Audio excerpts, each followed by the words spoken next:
Hello সবাইকে, আজকে আমাদের শ্যামনগরে কে আসবে জানো? জিৎ জগদ্দল উৎসবে। মঞ্চটা কি সুন্দর লাগছে নীল লাইটে, তাই না? প্রথমে নাচ হচ্ছে, তারপর হচ্ছে গান। জানো 10টার সময় জিৎ উঠেছিল।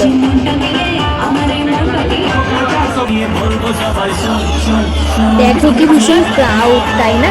চলো ভিডিওটা এনজয় করো।